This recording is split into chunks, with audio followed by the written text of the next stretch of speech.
প্রশ্ন করেছিলাম, গুরুদেবের কাছ থেকে দীক্ষা নেওয়ার পর কি মাছ মাংস গ্রহণ করা যায়? এখানে দুটো দিক। রুগী তো ডাক্তারের কাছে যাবে, কে যায়? তবে যে যতটা খাদ্যাভ্যাস পরিত্যাগ করতে পারবে তার জন্য উপকার, কিন্তু এই এত কঠোরতা দেবে না যে মাছ মাংস খাবেই। তবে কি, যদি গুরুদেবের সেবা করতে হয় তাহলে আমার গুরু যা খায় না আমি তা খাবো না, আমার গুরু যেটা পছন্দ করে না ওটা আমি করব না। কিন্তু দীক্ষা নিতে যে একেবারে এত বড় কঠোরতা, এটা কিন্তু শাস্ত্রীয় সিদ্ধান্তে আগে দেয়নি। কারণ দীক্ষা পূর্ব থেকে যখন হয়ে আসছে, আমাদের পরম্পরার মধ্যেও এখানে শাস্ত্রীয় নির্দেশনার মধ্য দিয়ে দেখা যায় অনেক সময় অনেক মৎস্যভোজী লোকেও দীক্ষা প্রাপ্তি হয়ে পরে সে বৈষ্ণব হয়ে গেছে, হয়েছে না? কিন্তু আমাদের অনেক সময় অনেক সংগঠন থেকে অনেক নিয়ম, এটা নিয়মগুলো ভালো, যে যত পরিষ্কার পরিচ্ছন্নতা পবিত্রতা রাখতে পারে, খাদ্যাভ্যাস পরিত্যাগ করতে পারে, এটা ভালো। তবে শিষ্য কতটুকু পবিত্র হবে কিনা, কিন্তু গুরুর একান্ত প্রয়োজন শুদ্ধ থাকা। আগে শিষ্যের বিচার করা যাবে না, আগে হচ্ছে গুরুর বিচার। গুরু যদি অনাচার হয়, অভক্ষ ভক্ষণ করে, আজকাল আমাদের অনেক গুরু আছে অনেক এলাকায়, এটাও চলে। আবার একাদশীর দিন চরণ ধরে জুলেতি নিয়েও যায়। এইরকম গুরু যদি পাওয়া যায়, এটা হলো বলদ মার্কা গুরু। তাই বলদ মার্কা গুরুর দল, ওদের একাদশীও নাই, আমাবস্যা ত্রেস্পর্শ কিছুই নাই। আজকাল আবার ওই আমাদের মধ্যে এই দেশে আছে কিনা জানি না, অনেক বৈষ্ণবরা বলে আমাদের একাদশী নাই।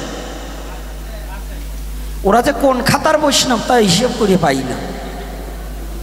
ও নিজেই ভগবান দাবি করে বসে রয়েছে। শাস্ত্রে লেখা আছে একমাত্র জগন্নাথ দেবের একাদশী নাই, ভগবান জগন্নাথ দেবের একাদশী নাই, ভগবানের কোনো একাদশী লাগে না। আর যদি জগন্নাথের একাদশী না থাকে, তোমার যদি একাদশী না থাকে, তো জগন্নাথের তো আত্মা নাই, তো তোমার ওইগুলো কাটি দেওয়া দরকার।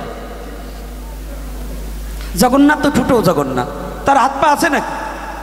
আছে, আমরা দেখি না, ভগবানের আত্মা থাকে না, এটা পাইলেন কোন জায়গায়? কিন্তু আমাদের চর্মচোখে দেখা যায় না। দ্বিতীয় প্রশ্ন করছে দান, যেই পুরোহিত মাছ মাংস খায় তার কি পরিহিত করার কি সুযোগ আছে? এখানে দুটো পার্টি আছে। নিশ্চয়ই নির্ঘাত যারা কৃষ্ণ মন্ত্রে দীক্ষিত এবং বৈষ্ণবীয় ধারায় চলবে, তাদের কখনোই মাছ মাংস খাওয়া পুরোহিত দ্বারা ভগবানের সেবা করা বৈধ নয়। এখন আর এক দল আছে, ওই কালী পুজো হইলে পাঠা মানুষই করে, ওইটি আবার ওই পাঠার ঠ্যাং ধরে টানাটানি করে। আগে পাঠা বেশি বলি হইতো, মাথা নেত, এখন পুরোহিতরে পাশের ঠ্যাং নাই, কয় রানে মাংস বেশি হয়। এখন যদি এই রকম দল থাকে, আপনাদের কাছেই চলে। এই যে এদিকে যেন সবচেয়ে বড় বলি হয় কোন জায়গায়, ওই জায়গায় যে বলির বিরুদ্ধে কথা বললে আমার এইখান বলি দেয়, বলা যাবে না, কারণ ওই জায়গায় নদীর জল খাইতে ঘৃণা করে।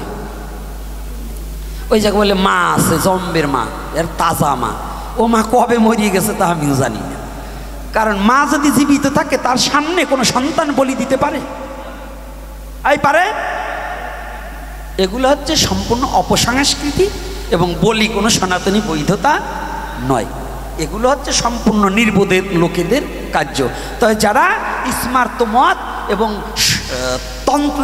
তন্ত্রধারক, তারা ওই বলি ঠলি দেয়। এটা আমাদের বৈষ্ণবী দ্বারায় যারা বলি দেয়, তার হাতের পূজা এবং তার হাতের প্রসাদ খাওয়া সম্পূর্ণ অবৈধ। যারা কৃষ্ণ মন্ত্রে দীক্ষা গ্রহণ করছেন, কুকুরের খাদ্য খাওয়া যাবে, তবু বলির পূজারটা খাওয়া যাবে। কুকুরের উচ্ছিষ্ট খাওয়া যাবে, তবু ওইটা খাওয়া যাবে না। যারা কৃষ্ণ মন্ত্রে দীক্ষা গ্রহণ করেছেন, তাদের বলি দেখা নিষিদ্ধ, বলি দেওয়া নিষিদ্ধ, বলির পূজার প্রসাদ খাওয়া নিষিদ্ধ এবং বলি পূজার চাঁদা দেওয়া পর্যন্ত নিষিদ্ধ। কারণ চাঁদা দিলে পরে আপনি সংকল্প করলে ওইটার সাথে মিশ্রিত হবেন না, হবেন কি না? আমি এবার কথা বললে অনেক ব্রাহ্মণরা আজকে লেখালেখি করে আমি নাকি ব্রাহ্মণের বিরুদ্ধে কথা বলি। আমি বুঝলাম না, ও ব্রাহ্মণ হইল কবে?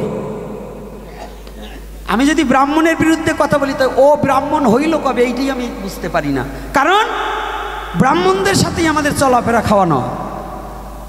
বৈষ্ণব সমাজের সভাপতি এখন বর্তমান প্রেম গোপাল গোস্বামী, আমাদের নবদ্বীপের নিত্যানন্দ বংশ। প্রেম গোপাল গোস্বামী সে কি ব্রাহ্মণ নয়? ভাগবত কিশোর গোস্বামী কি ব্রাহ্মণ নয়? নবদ্বীপ চন্দ্র কি ব্রাহ্মণ নয়? রতন কৃষ্ণ কি ব্রাহ্মণ নয়? তা আমরা তো ব্রাহ্মণ নিয়েই মাখামাখি করি রে বাবা। আমি বুঝতে পারি না যে আমরা তাদের দণ্ডবোধ করি, তারা আমাদের সাথে শ্রদ্ধা করে, ভালোবাসা, আমরা একা মাখামাখি। আর এই যে তোরা যে কি বুঝে বললিস যে আমাদের ব্রাহ্মণ নিন্দা করে, আমার চিন্তায় ঢোকে না যে তোরা আবার ব্রাহ্মণ হইলি কবে। কারণ ব্রাহ্মণ যদি হবি তাহলে সনাতন ধর্মের শাস্ত্র মানবি, গায়ত্রী জপ করতে হবে, পিছনে শিখা থাকতে হবে, খাদ্য অভ্যাস পরিত্যাগ করতে হবে, প্রতিদিন নারায়ণ শিলায় জল দিতে হবে, একাদশী মানতে হবে, মানতে হবে না? এখন এর বাড়ির কাছে গেলাম না, আমি পৈতে নিলাম, আরে উপনয়ন নিলে তো দ্বিজত্ব শিকার হলো, ব্রাহ্মণ হওনি। ব্রাহ্মণ হতে হলে যে যে গুণের প্রয়োজন বাবা, কাউকে ছোট করা যাবে না। প্রকৃত ব্রাহ্মণকে দণ্ডবোধ করি এখনো, কারণ ব্রাহ্মণকে ভগবানও ভালোবেসেছে, আমাদেরও ভালোবাসতে হবে। এখানে কোনো আমার দ্বিধা নাই। আমার আলোচ্য বিষয়টা হচ্ছে সংস্কার হয়ে সঠিক সনাতনকে প্রচার করার জন্য আমি আহ্বান জানাচ্ছি। হিংসা নয়, হিংসার কোনো ধর্ম সনাতন ধর্ম নয়, নিন্দার কোনো ধর্ম সনাতন ধর্ম নয়, বাস্তবতার ধর্ম সনাতন ধর্ম, সত্যের ধর্ম সনাতন ধর্ম, সত্যের পথিক সনাতন। সনাতন কোনো ধর্মে নিন্দা করে না, সনাতন ধর্ম কার কাছে হাত পাতে না, সনাতন ধর্ম একমাত্র ভগবানের কাছে ছাড়া কারো কাছে হাত পাতা শিখায়নি। সনাতন ধর্মযাজক যারা, তারা কোনোদিন অন্য ধর্মের নিন্দা করে না, কিন্তু অনেক অহিন্দুরা আছে সনাতন ধর্মের নিন্দা করে। কি করে না? উদ্দেশ্য, নিজের ঘরে যদি মাল না থাকে তাহলে অপরের ঘরে চুরি করে, কিন্তু আমার ঘরে মাল আছে, আমি অপরের ঘর চুরি করবো কেন? তো সনাতনকে যারা নিন্দা করে জানতে হবে ওদের ভাত চটে না, সনাতনের নিন্দা মন্দ করে দুটো খাইতেই হবে। তাই কে কষ্ট পাচ্ছেন নাকি? রাধে রাধে। কষ্ট হচ্ছে? আর কষ্ট হইলেও কিছু বলবার নাই। আগামী দিন পাঠে আসবেন কি একটু দেখিয়ে নেই, আমার মনে নেই, অত মনে থাকে না। আমাদের নরসিংদীর বাবা কৃষ্ণকান্ত আচার্য মহাশয়, উনি ভালো আলোচনা করে এবং আপনারা ছুটে আসবেন, হরিকথা আস্বাদন করবেন। হরিকথার মধ্য দিয়ে সময়টাকে অতিবাহিত করতে হবে। আর আমার এই বচনভঙ্গি এবং কথার মধ্য দিয়ে যদি কেউ ব্যথা পেয়ে থাকেন, নিজ সন্তান রূপে ক্ষমা সুন্দর দৃষ্টিতে রাখবেন, কারণ আর আপনাদের চরণ দর্শন জীবনে হবে কি না হবে তা আমি জানি না। তবে আমি যুব সমাজের কাছে একটা নির্দেশ এবং একটা অনুরোধ করে যাই। আজকে কিছু যুব সমাজ দেখেছি, কিন্তু আরও আমি অন্য চাই। যেমন আমি সবচেয়ে দুঃখ পেলাম, 2-3টা ছেলে ওখানে বসা ছিল, বলার পরে ওরা ওঠে নাই। তবে আগে বাবা ভদ্রতা শেখো, লেখাপড়ে যতই শেখো, জানোয়ারত্ব গ্রহণ করো না। একটু ভদ্রতা শিখতে হবে। যদি তুমি তোমার ধর্মের লোককে সম্মান না করতে জানো, তাহলে কিন্তু তোমার কোনো কিছুই তোমার এই শিক্ষার মুখে ছাই। শিক্ষিত তুমি যতই হও, যদি নিজের মনুষ্যত্ব জাগ্রত না করতে পারো, এই শিক্ষার মুখে ছাই। আর সমাজকে উন্নত করতে হলে তোমাদের মতো যুব সমাজকে শ্রীমদ্ ভগবদ্ গীতার ছত্রছায়ায় আসতে হবে এবং ভক্তি জীবন গঠন করতে হবে। নাকি? রাধে রাধে। ভক্তি জীবন গঠন করতে হবে কি না?